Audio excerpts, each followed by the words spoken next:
오늘은 선지서로 읽는 요한계시록 3부입니다. 1번인데 다니엘 선지자 필생의 예언.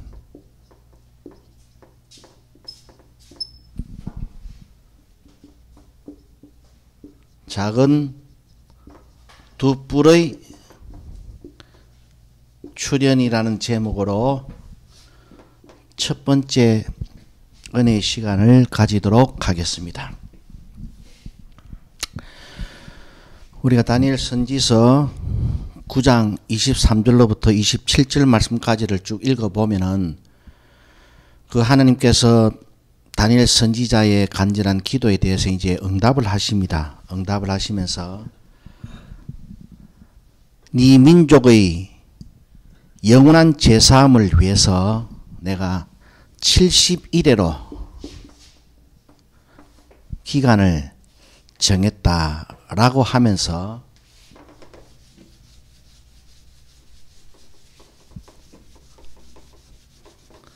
앞으로 있을 구속사의 순서를 이 나열해 주시는데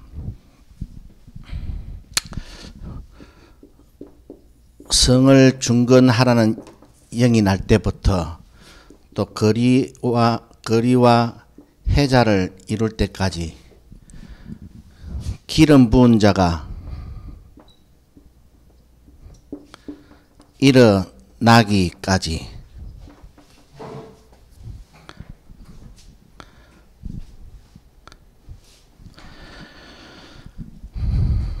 한 일에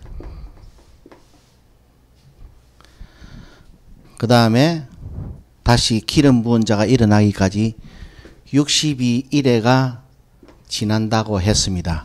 그래서 그 성을 중건하라는 영이 날 때부터 기름 부은 자가 일어나기까지 총 하나님께서 약속하신 70일의 언약 중에 69일에가 지나가요. 69일에가 지나가는데 그 본문 내용이 이제 그렇게 되어 있습니다. 69일에가 지나간 후에 어떤 일이 있는가 하면은 기름 부은 자가 또 끊어져요. 끊어진다. 그리고 한 왕의 백성이 와서 성소를 회파할 것이다.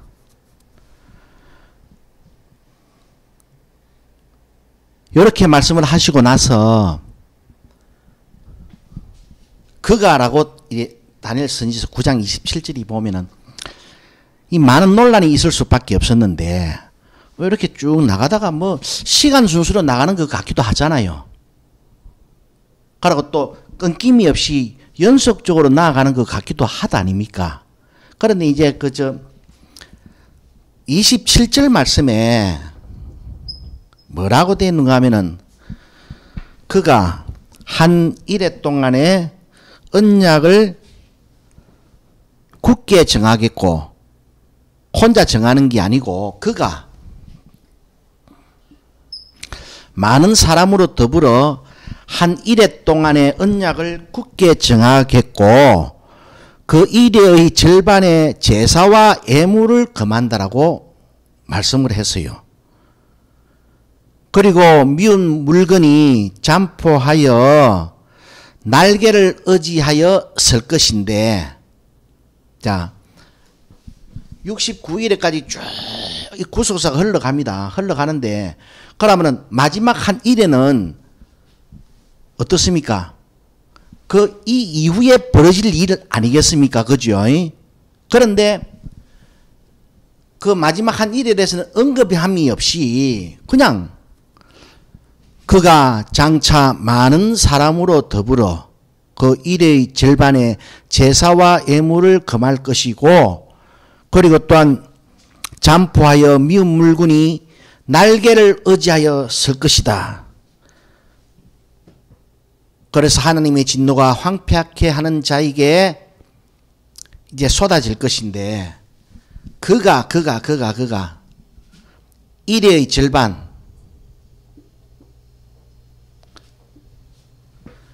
이 그가 누구일 것인가? 그래서 우리가 이제 언뜻 이 말씀을 이리 잘 모르고 그냥 이렇게 막 가르쳐 주는 대로 막 듣다가 보면은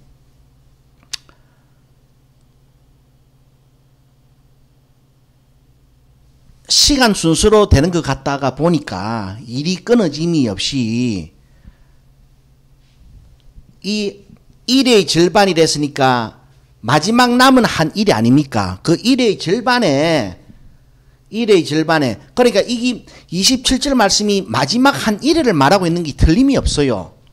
틀림이 없는데 설마 이거를 갖다가 이 역사 시간 순서대로 이렇게 나열을 해놨지 이거를 떼내 가지고 세기 말로 이 일회를 설정할 수도 없을 것이다라고 추측할 수밖에 없는 것은 여기까지 69일의 사건까지가 이 보면은 순차적으로 일어나 있거든요. 그러다 보니까 어떤 그 유혹에 많이 빠졌는가 하면은 69일을 69주 아닙니까? 그죠?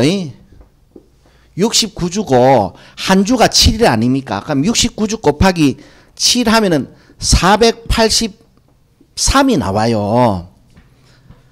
그래서 이걸 갖다가 시간 순서로 정확한 발생 연도를 한번 추적해 볼기라고 굉장한 몸부림이 있었습니다. 그래가지고 성경을 왜곡해가지고 막 적용을 억지로 시키다 보니까 언뜻 들으면 맞는 것처럼 이 착각이 들 정도예요. 어떤 계산법이 있었는가 하면은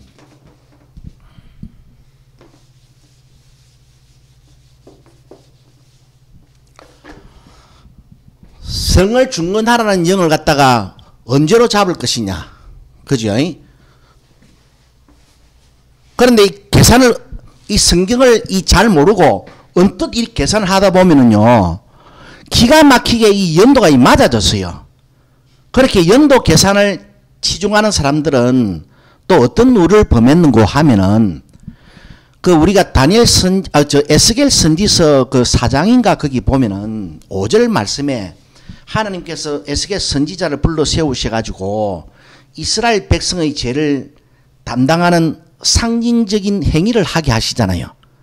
그래서 너는 좌편으로 390일을 눕고 우편으로는 40일을 누워가지고 390일을 누워있는 동안은 이스라엘 백성의 죄를 네가 담당하고 그 다음에 우편으로 40일을 누워 있을 때에는 꼼짝도 안 합니다. 꼼짝도 못 하고 그 시간에 칵 누워 있어야 되는데 딱 이렇게 쪽을 치고 있어야 되는데 그 40일은 그 유다의 제약을 담당하는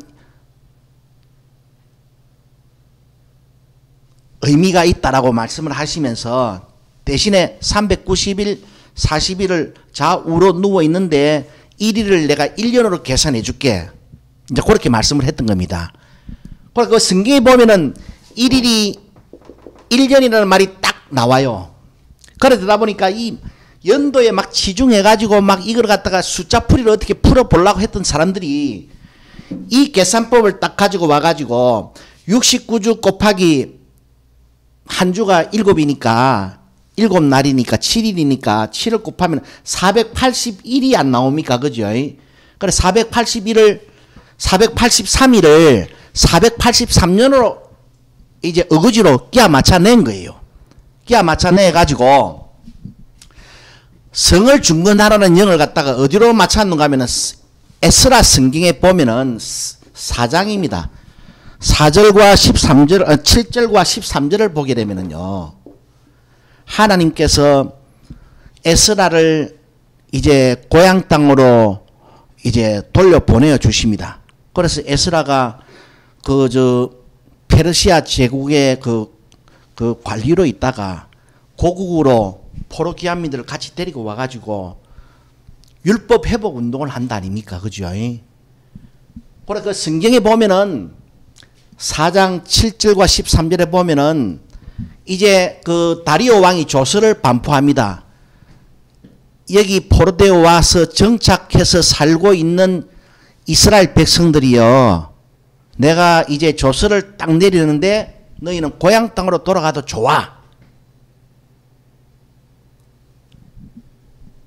그 말을 여기다 이제 갖다 붙여가지고, 그때가 그 조서가 반포되었을 때 연도가 BC 457년입니다. BC 457년.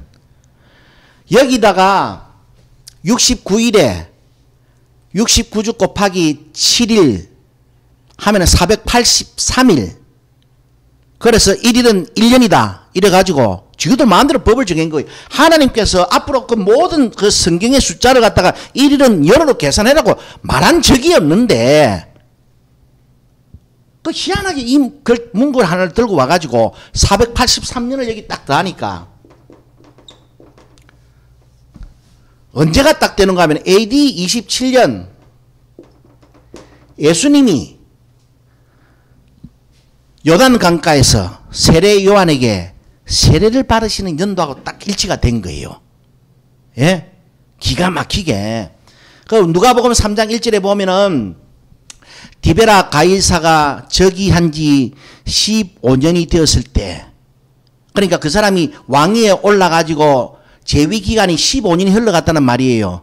그런데 역사서를 뒤비 보면은 그 사람이 언제 즉위를 했는가 하면은 AD 12년에 즉위를 했거든요. 그래 AD 12년에 즉위를 해가지고 15년이 흘러갔다고 했으니까 27년 아닙니까? 그죠? 그런데 이제 그 누가복음 3장 1절 말씀에 그렇게 그 가이사의 즉위 연도와 재위 기간을 언급해놓고 유대 지방에서는 세례요한이 회개의 세례를 전파했다는 말이 나옵니다. 그러니까 그때 그 요단강가에 나오셔가지고 예수님도 세례를 받으셨다 아닙니까? 그죠? 그러다 보니까 이 457년 다리오 왕의 조서에 의해서 이스라엘 백성들이여 너희들은 고국 땅으로 돌아가도 좋다라는 조서가 반포된 연도가 역사서를 뒤비 보니까 457년이다 말입니다. 거기다가 69일에 기름 부은 자가 일어나기까지 69일에가 지나간다 했잖아요. 그걸 딱 계산해 보니까 야, 여기 기가 막히게 예수님이 성령이 비둘기같이 세례를 받을 때 임하시잖아요. 그죠? 그 연도하고 딱 일치가 딱 되다 보니까 막 여기서 이제 막 거치는 것 없이 막 나가버렸던 겁니다. 지그들만 이 연도를 환산해냈다고.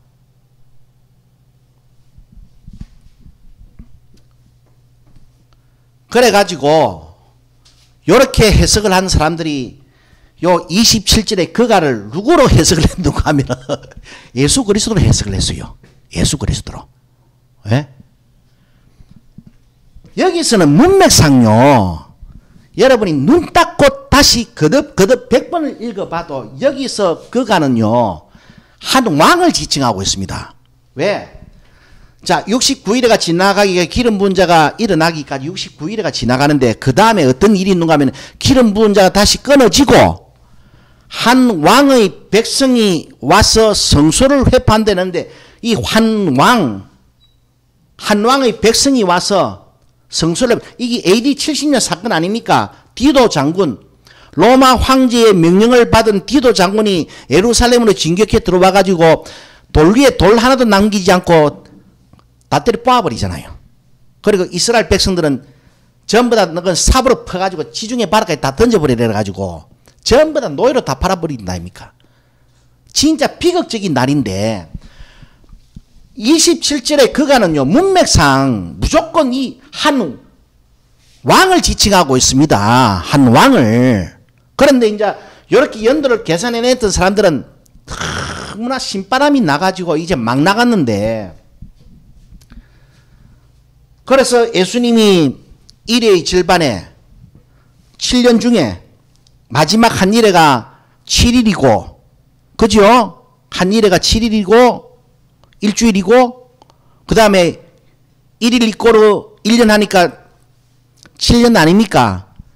그러니까 예수님이 AD 27년에 기름 부음을 받으시고 죽으시기까지 3년 반 동안, 그래 그 이후에 이래를 적용을 시키면은요, 한 3년 반 후에 예수님이 십자가에서 죽으십니다. 그러니까 죽으시면서 율법을 폐하시잖아요. 율법의 의식을, 성소 휘장이 갈라져 버리고. 그러니까 그래서 그가, 예수 그리스도가 제사와 예물을 금했다라고 이렇게 황당한 해석을 해가지고요,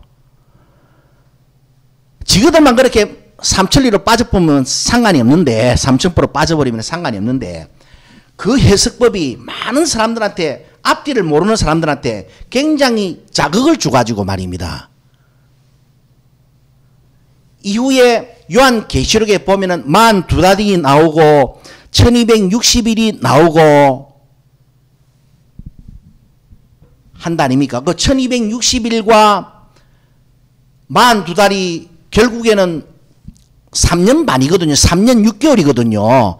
그래, 그걸 갖다가 또 1일을 환산해가지고 다시 거기다가 연을 대입해가지고 1260년이 지나고 나서 역사상에 어떤 일이 벌어졌는가를 또 막 적중하기 시작했습니다. 그래, 여하튼 이 계산법이 이 겉으로 볼 때는 뭘 모르고 들을 때는 와, 기가 막히게 맞아떨어져가지고 모든 사람들의 이 잠재의식 속에 이 연도 계산법이 딱 이 베이스에 깔려버린 거예요. 그래서 종말론 강의한다 하면은 전부 다가 막 이 연도 개념에 막 집착하게 된 겁니다. 막 거기서 조금 변형시키고 조금 더하기 빼기 해갖고 막 이래가지고 막 나왔습니다. 그래가지고 이제 이 처음에 이렇게 성경을 지멋대로 해석했던 사람들은 그가를 예수 그리스도로 해석을 해가지고 기름 부음을 받으시고 성령 세례를 받으시고 성령이 비둘기같이 임하시고 난 다음에 3년 6개월 정도 공생의 기간 아닙니까? 예수님이 이 땅에서 사역을 하셨다 아닙니까? 제자들을 양육하시고. 그리고 십자가에서 죽으셨잖아요. 십자가에 죽으시면서 율법이 이제 폐하해진 것. 그래서 그것이 제사와 예물을 금지한 것이다 라고 해석하는 바람에 그거는 동의를 못하겠다고 해가지고 지그들끼리만 나가버렸어요. 예, 지그들끼리만. 지그들끼리만 나가버려도 이 연도 계산에 이 사람들이 막 집착하게 됐던 겁니다. 그래서 이 다니엘 선지서 이후에 보면은 10장과 11장과 12장까지 보면은 히데길 강가에 계시는데 거기 보면 2300주야도 나오고 1331도 나오고 1395일인가 1295일인가도 나오고 우리가 한번 다음에 한번 살펴보겠지만은 그 날짜가 나오니까 막 그 날짜에도 전부 다 집착해가지고 말입니다. 막 이거를 갖다가 막 자기가 풀었다 해가지고 종말론 강의를 멋대로 해석하고 다니는 사람들이 아직까지도 이 교계 안에 절비합니다. 지구가 2300주야의 비밀을 풀었다고.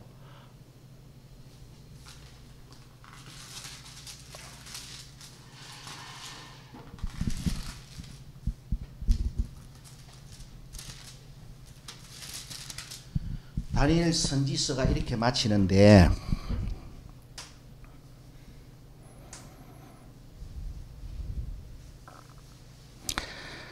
11절에 보면 12장 11절에 매일 드리는 제사를 폐하며 멸망케 할 미울 물건을 세울 때부터 1290일을 지낼 것이요 기다려서 1335일까지 이르는 그 사람은 복이 있다.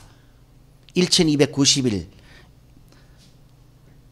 그리고 1335일까지 기다리는 자가 복이 있다 그러니까 이 숫자 이 집착하는 사람들이 또 다시 여러 가지로 희한하게 해석하는 법과 이 매치가 되면서 말입니다. 야, 세계가 박살날 때 심지어는 어떻게 말을 했는가 하면은 1260일이니까 1290일은 좀 더 길잖아요. 1335일은 더 길잖아요. 요 기간 동안 하나님이 이 세상을 재창조하시고 그래서 밀실에 도망가 있다가 이제 그 기간이 딱 돼가지고 기이 나오면 된다고 신천신주에 이제 도달하게 됐다고 막 그렇게 떠들고 돌아다녔습니다. 아직도 떠들고 돌아다니고 있어요. 그래서 성도들은 뭘 모르니까 씨부린 대로 막 듣는 거예요. 예? 그래, 하여튼, 이제 그 사람들이 그렇게 하다가, 에이, 이거는, 그래, 너가 너무 심하게 해석을 했다. 이 거가가 이거는 적그리스도 말하는 거지. 그게 예수 그리스도가 제사와 예물을 패했다. 그 있을 수도 없는 일, 그건 쓸데없는 말 하지 마라. 이래가지고, 우리 거를 못 믿겠다. 이래가지고, 지금은 짐사가 이제 보따리 짐사가 나가붙던 거예요. 그러나 여하튼 이런 시간 계산법은 이 잔재는 이 남겨주놓고 어떻게 하면 맞춰낼 수 있을 것 같았어요. 사람들이 이 숫자의 의미를. 그러면서 이 사람들이 그 7년 중에 보따리사가 나간 사람들이 7년 중에 그 1의 절반 3년 반쯤 지나고 나서 예수님이 십자가에 못 박혀 죽으셨고 그 나중에 3년 반은 뭐냐 하면은 유대인들에게 시간을 준 거다. 마지막 회개의 시간을. 그런데 보면은 우리가 사도행전 13장 46절입니다. 6절을 보면은 이 바울과 바나바가 안디옥 지방에 이르러 1차 전도 여행 때인데 그 회당에 들어가 가지고 유대인들을 전도하려고 회심시키려고 하다가 도저히 말이 안 먹힙니다. 그 뭐 먹히겠습니까? 솔직한 말로. 안 먹히니까 이제 나는 우리들은 이방인에게로 간다라는 구절이 있어요. 그래 가지고 이걸 갖다가 이 3년 반은 또 어떻게 시간을 맞춰냈는가 하면은 스데반이 순교를 당할 때 그 연도가 예수님이 십자가에 못 박혀 돌아가시고 난 다음에 한 3년 반쯤 지나간 시간대에 스데반이 순교를 합니다. 유대인들한테 돌 맞아가지고. 그게 한 3년 반쯤 돼요. 그래, 그 기간을 이스라엘 백성들을 회개케 하기 위한 마지막 하나님의 은혜의 시간이었다라고 주장을 하면서 이제 그래서 7년이 딱 차고 나니까 자, 그때부터 이제 하나님의 복음이 이방인에게로 전달되지 않았느냐. 이렇게 해석을 하면서 또 중세의 그 교환권을 연도로 가지고 대입식이 딱 설명했는데 그 연도 계산법도 보면은 대충 맞아떨어집니다. 이게 언제부터 이 교황이 막강한 권한을 소유하게 되어 가지고 적그리스도로 등장을 하느냐. 그리고 그가 권세를 휘두르는 시간이 언제까지이냐.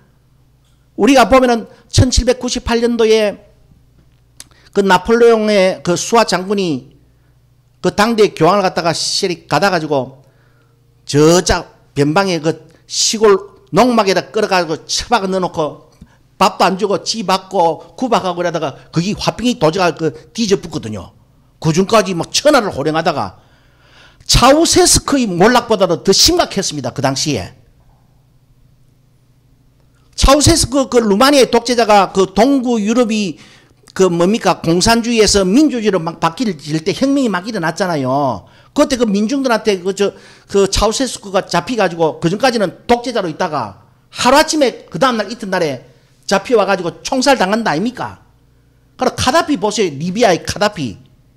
도망가가지고 토굴에 숨어 있다가 개 끌듯이 끌이 나와가지고 맞아 죽잖아요. 후세인도 그래 되잖아요.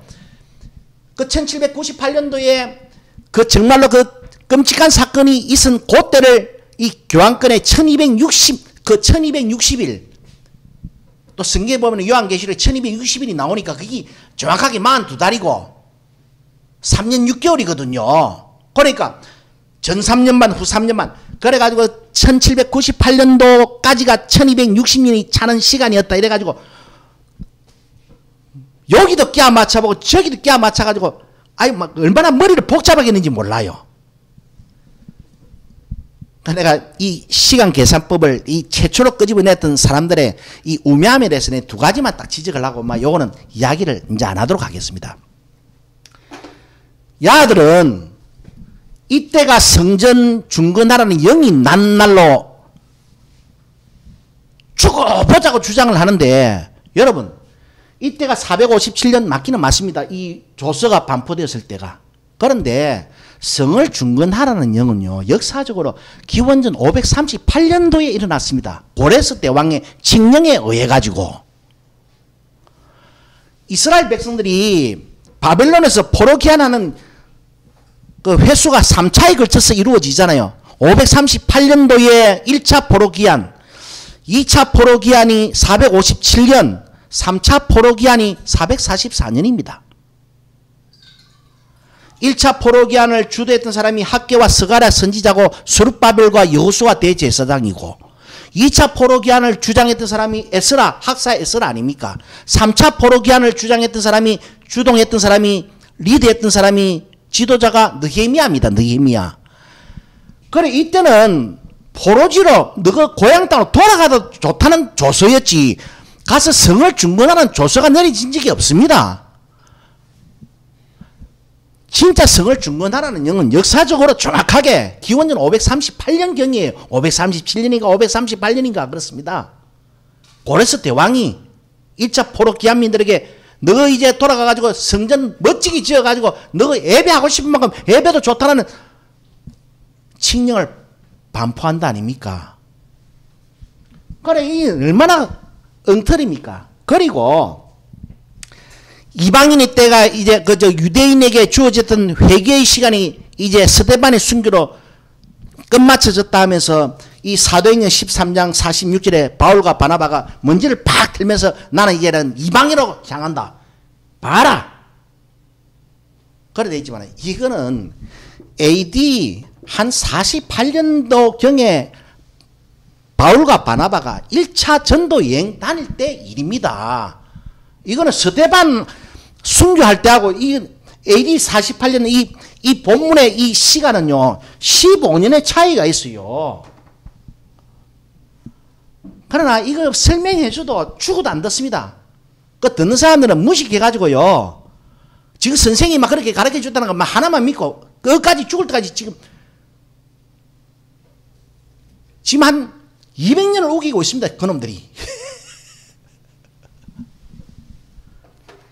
그런데 그래 요거는 너무나 엉터리 같은 그 주장이래가 언뜻 들으면은 참 정말로 이 참 묘하게 맞아떨어지네 라고 홀릴 수가 있겠는데 이거는 들어볼 필요도 없는 종말론 강의고 그래서 앞으로 이 종말론 강의한다는 사람이 저기 바로 전하는가 뭐 바로 안 전하는가 딱 구분하려고 하면은요 그 다음에 2300주야 1290일 1335일을 뭐라고 떠드는 거 딱 들어보면은 아이고 정말 반피다 생각하면 됩니다. 결론 내리면 됩니다. 그럼 오늘은 첫 번째 시간인데 요것만 말씀을 드릴게요.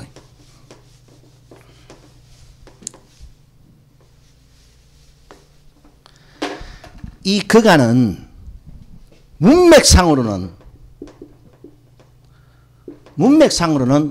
로마의 왕입니다. 로마의 황제입니다.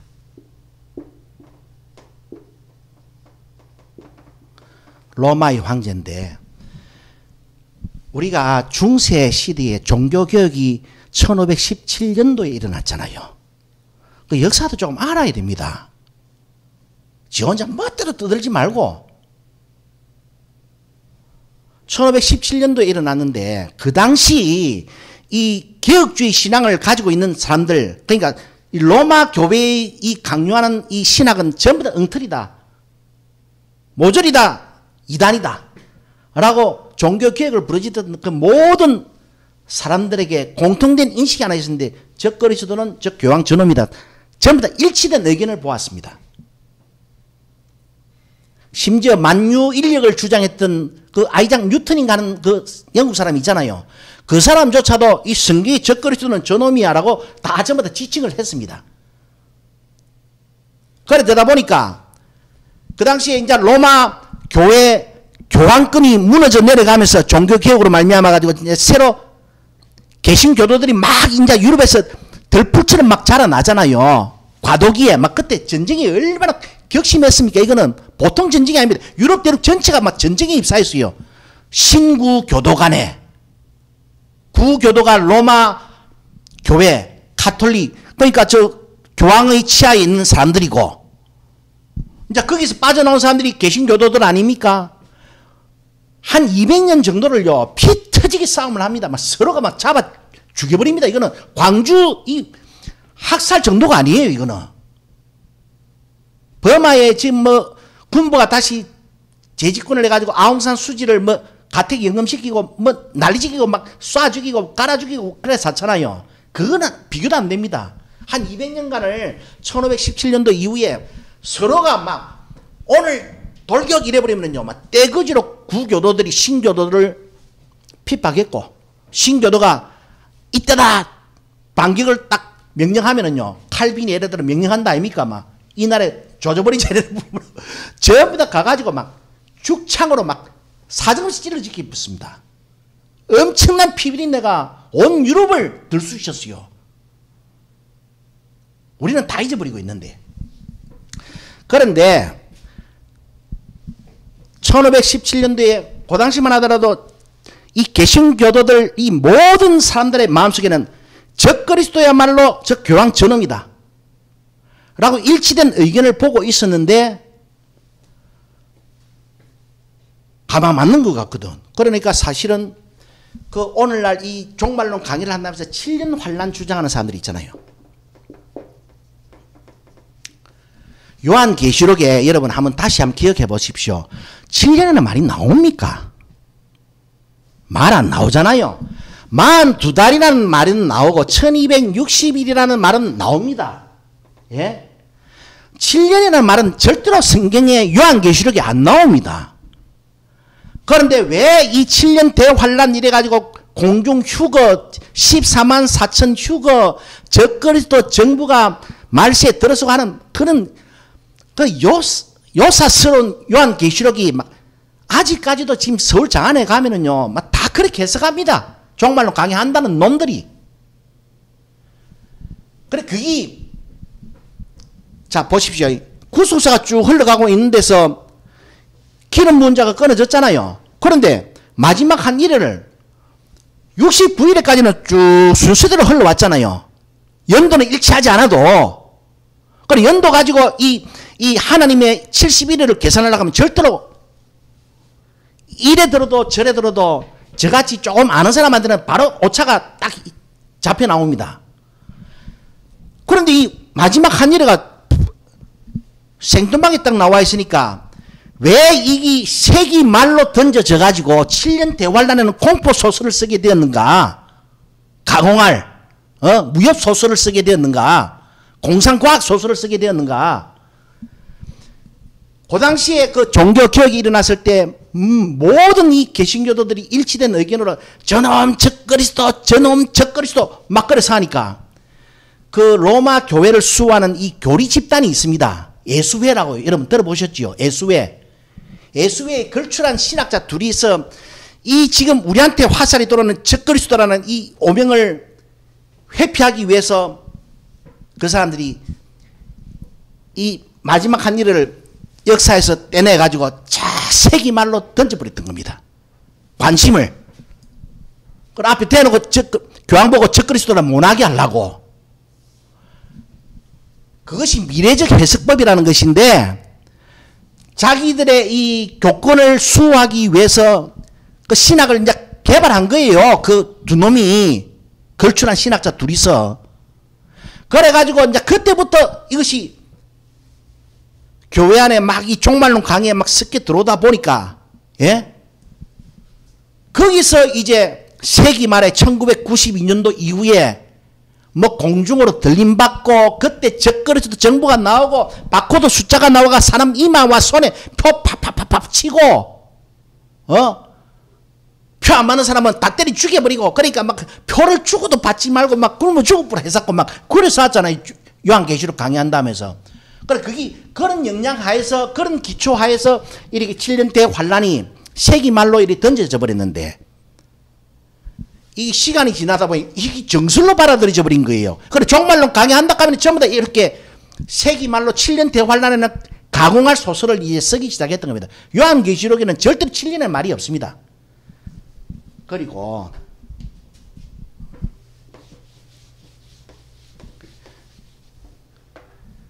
27절 이 말은요.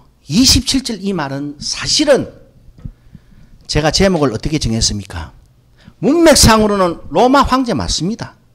그런데 이게 요 말 내용은요, 히데겔 강가의 계시인 다니엘 선지서 10장과 11장과 12장까지를 쭉 읽어보면은 요거 27절에 이 대상이 누군가 딱 나와 있어요. 예? 요 놈이 두 뿔의 출현을 예언했잖아요. 작은 두 뿔에. 이 구약의 작은 뿔이 있고 신약의 작은 뿔이 있는데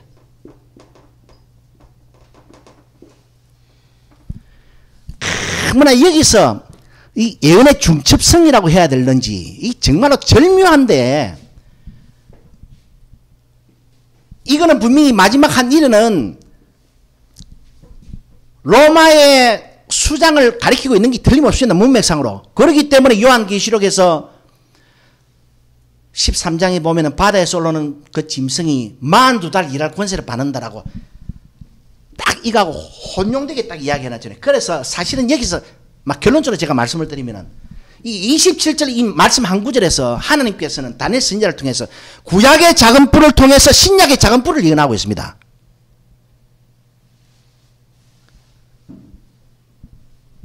그렇지 않고서는 이 말이 풀리지가 않아요. 이 말이. 그 말을 풀고 나면은 7년 대환란론의 허구가 드러나요.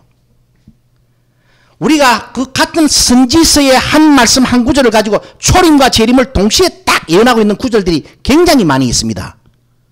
마찬가지로 문맥상으로는 이 신약의 작은 뿔, 신약의 적그리스도를 말하고 있는데 묘하게 이 마지막 한 일에만큼은 구약의 작은 뿔을 통해서 신약의 작은 뿔을 예언했기 때문에 요한계시록 17장에서 전에 있던 짐승이라고 말을 하고 있는 거예요. 그 일체로 이야기를 하고 있습니다. 일체로. 이게 너무나 신비롭기 때문에 이것을 몰라놓으니까 막 이걸 갖다가 지그들은 멋대로 7년 막 그래 풀어제꼈던 거예요. 그래서 다니엘 선지자는요, 하나님의 그 무한한 그 영감의 언어를 이해를 하면서 말세라는 말을 씁니다. 말이라는 말을 씁니다. 예? 그 말이는 구약의 작은 뿔에도 적용시키고 있고 신약의 작은 뿔에도 적용을 시키고 있어요.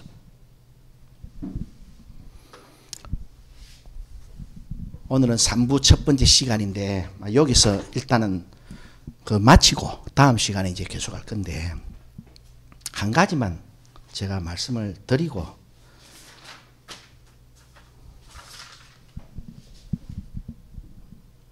유념하시고 있다가 그것도 계속되는 시간을 통해서 우리가 좀 더 이해 폭을 넓혀 볼 것인데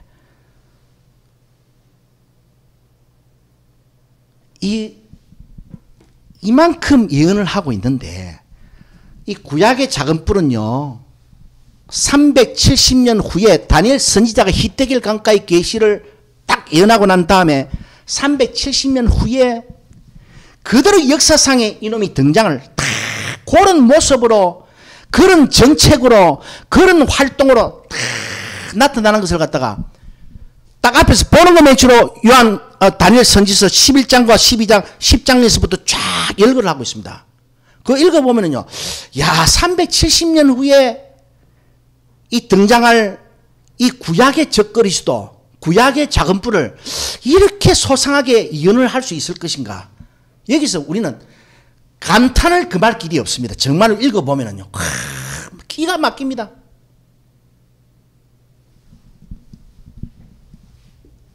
그 히데겔 강가의 계시를 통해서 이 370년 후의 일을 그렇게 정확하게 예언한 다니엘 선지자라고 하면 하나님의 영광을 받아가지고 신약의 작은 뿔은 그보다 시간이 뭐 2000년 더 흐른다고 해서 시간 길이가 좀 달라지니까 좀 덜 맞출 것 같고 덜 맞을 것 같습니까? 영원하신 하나님 앞에서는 370년 후나 2000년 후나 하루 아닙니까? 앞에 있는 현재 아닙니까? 우리가 히데겔 강가의 계시를 읽어보면서 구약의 작은 뿔이 출현하는 이 모든 역사적인 이 노정을 정확하게 읽어보고 나면은요, 그런 시한부 종말론자들 그 뭐 7년 대환란을 주장하고 휴거를 주장하는 사람들의 그 허구의 그 논리를 이제 듣지 않게 됩니다. 그리고 그 구약의 작은 뿔을 통해 가지고 신약의 작은 뿔을까지 다 예언을 하고 있는데요. 그래서 결론은 그겁니다. 구약의 작은 뿔이 그렇게 철저하게 그렇게 말씀대로 딱히 나왔듯이 신약의 작은 뿔도 틀림없으니까 신약의 작은 뿔에 대해서 경각심을 가지라 그랬는데 오늘 교회가 말입니다. 신약의 작은 뿔에 대해서는 일절 언급이 없어요. 예? 이거 심각한 겁니다, 이거는. 계속해서 다니엘 선지자가 예언한 필생의 예언, 작은 두 뿔의 출현의 시간을 몇 차에 걸쳐서 가져가면서 확실한 종말관을 정립하시는 저와 여러분들 되시기를 주님의 이름으로 축원합니다. 기도 올리겠습니다.